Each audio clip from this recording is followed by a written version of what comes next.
Welcome to NR classes. Myself mister Abhishek Patel और आप देख रहे हैं हमारा YouTube channel NR coaching classes. आज हम आपको पढ़ाने जा रहे हैं ग्रामर में इंडिफिनिट प्रोनाउन। इसको हिंदी में कहते हैं अनिश्चित सर्वनाम। इंडिफिनिट प्रोनाउन अनिश्चित सर्वनाम। क्या होता है इंडिफिनिट प्रोनाउन, क्या होता है अनिश्चित सर्वनाम, कैसे जानेंगे, कैसे पहचानेंगे, कैसे समझते हैं। आइए आपको बताते हैं कैसे जाना जाएगा। आज का हमारा विषय जो है इंडिफिनिट प्रोनाउन है, अर्थात अनिश्चित सर्वनाम है। इसकी परिभाषा होती है जहां पर हम किसी अनिश्चित व्यक्ति, वस्तु, स्थान, क्या क्या व्यक्ति, वस्तु, स्थान के बारे में बातें होती हैं, वहां पर इंडिफिनिट प्रोनाउन का प्रयोग किया जाता है, अर्थात अनिश्चित सर्वनाम का प्रयोग किया जाता है। इंडिफिनिट प्रोनाउन का स्ट्रक्चर कैसा होता है आइए आपको बताते हैं। पहले तो सबसे पहले आता है हमारा सम, दूसरा आता है एनी, तीसरा आता है एवरी और चौथा आता है नो। इधर से पहला आता है बड़ी, दूसरा आता है वन, तीसरा आता है वेयर, चौथा आता है हमारा थिंग। जब हम सम को बड़ी से जोड़ते हैं और एनी को हम बड़ी से जोड़ते हैं, इवरी को हम बड़ी से जोड़ते हैं और नो को भी हम बड़ी से जोड़ते हैं, तब हमारा फलस्वरूप क्या प्राप्त होता है आइए देखते हैं। जब हमने सम को बड़ी से जोड़ा तो हमें मिला समबड़ी, एक कंबाइंड बना, समबड़ी का बना और समबड़ी का मतलब होता है कोई। हमने एनी को बड़ी से जोड़ा तो हमारा बना एनी बड़ी। एनी बड़ी का जो कंबाइंड आता है हिंदी अर्थ होता है कोई भी। दूसरा इवरी को हमने बड़ी से जोड़ा, इवरी बड़ी बना जिसका मतलब होता है सभी लोग। नो को हमने बड़ी से जोड़ा, नो बड़ी बना जिसका मतलब होता है कोई भी नहीं। चलिए स्ट्रक्चर हमारा तैयार हो गया, बाइंड भी हमने कर लिया।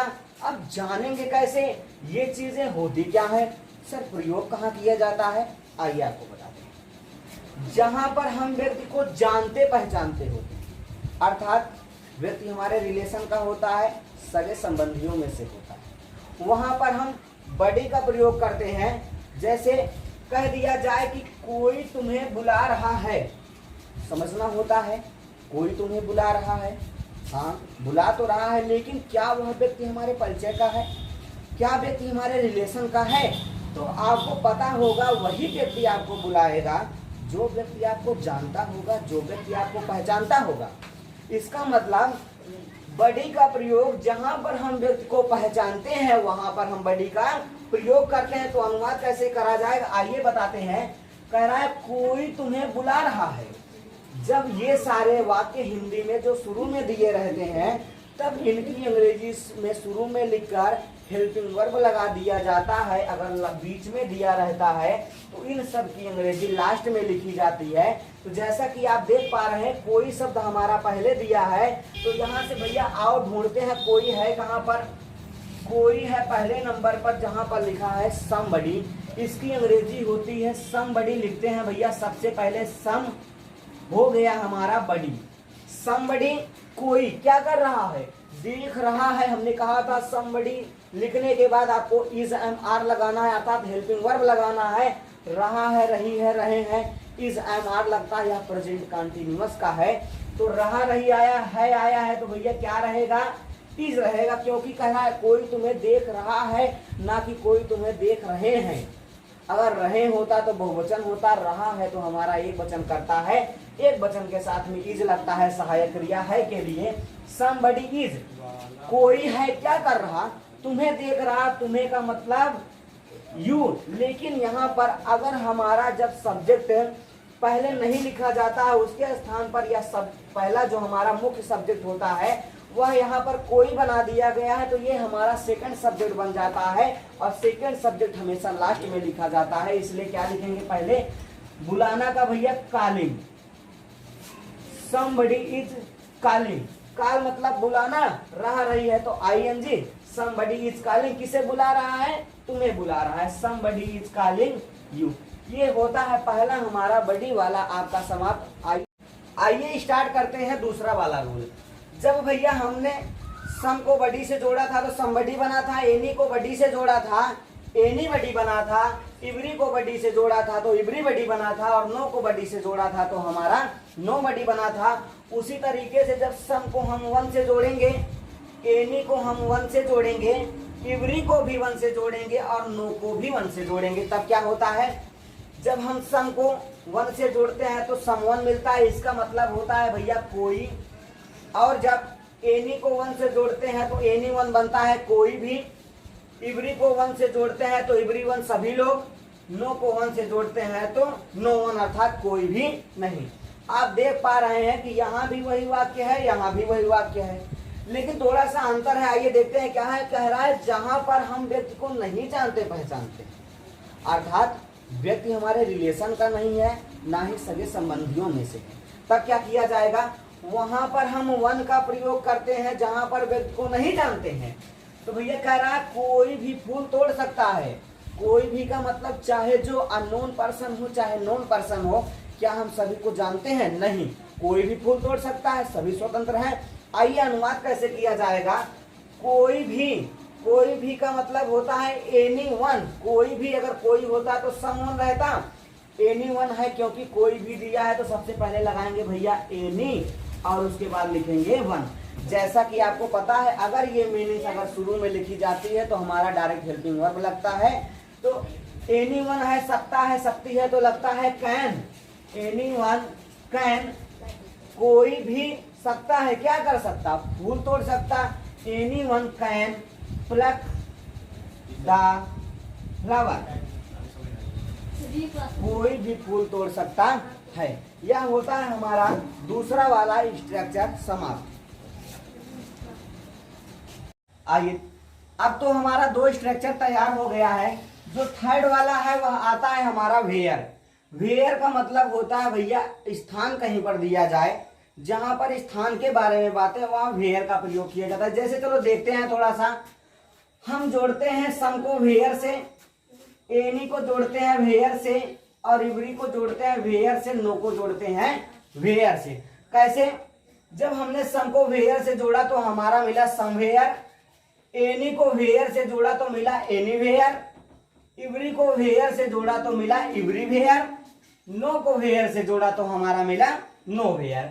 अर्थात समवेयर का मतलब कहीं, एनीवेयर का मतलब कहीं भी, इबरी वेयर का मतलब सभी जगह, नो वेयर का मतलब कहीं भी नहीं। जहां पर स्थान के विषय में बताया जाए, जिस विषय पर स्थान दिया जाए वहां पर क्या होता है, वेयर का प्रयोग किया जाता है। जैसे आओ एक उदाहरण देखते हैं।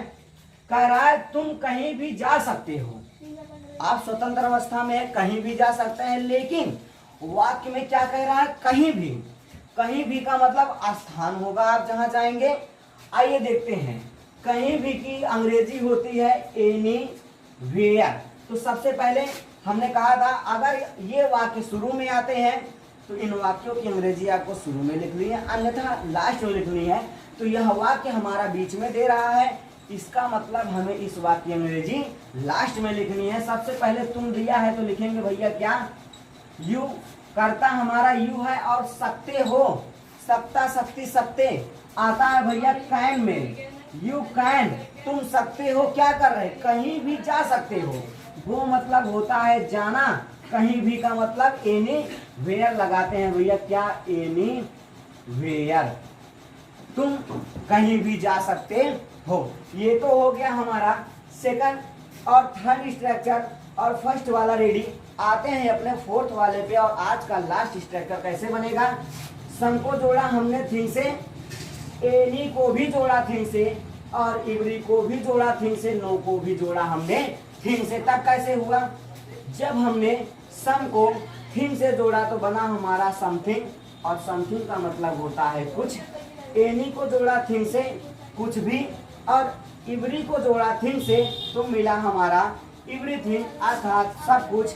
नो को जोड़ा थिंग से तो बना हमारा नॉथिंग अर्थात कुछ भी नहीं। इसका प्रयोग कहाँ किया जाएगा थिंग का, तो जहां पर वस्तु के विषय पर बल दिया जाए या फिर वस्तु के विषय पर दिया जाए वहां पर हम थिंग का प्रयोग करते हैं। तो आइए अनुवाद करते हैं। आज का लास्ट अनुवाद, वह कुछ भी खा सकता है। तो कुछ भी दिया है, बीच में दिया है, तो आपको पता है कि सबकी अंग्रेजी कहाँ लिखनी है, लास्ट में लिखनी है। कुछ भी है, कुछ भी का मतलब चलो यहाँ से लेते हैं। एनीथिंग का मतलब होता है कुछ भी, वह दिया है और सकता है। तो पुरुष है तो लगाएंगे भैया सबसे पहले ही, और सकता शक्ति शक्ति में आता है आपका कैन, ही कैन। खाना का भैया ईट, और कुछ भी है तो क्या रहेगा, एनीथिंग। आज का हमारा टॉपिक होता है समाप्त। ही कैन ईट एनीथिंग, वह कुछ भी खा सकता है। तो आपको अगर ये हमारे साथ ऐसे मजेदार ग्रामर पढ़ना है तो आज हमारे चैनल को सब्सक्राइब करिए। हमारा चैनल है YNR coaching centre. My self Abhishek Patel. I hope आपको हमारी वीडियो अच्छी लगी होगी। तो हम आपसे आशा करते हैं कि आप हमारे चैनल को सब्सक्राइब करेंगे और बेल आइकन को प्रेस करके हमारे चैनल को बढ़ाएंगे।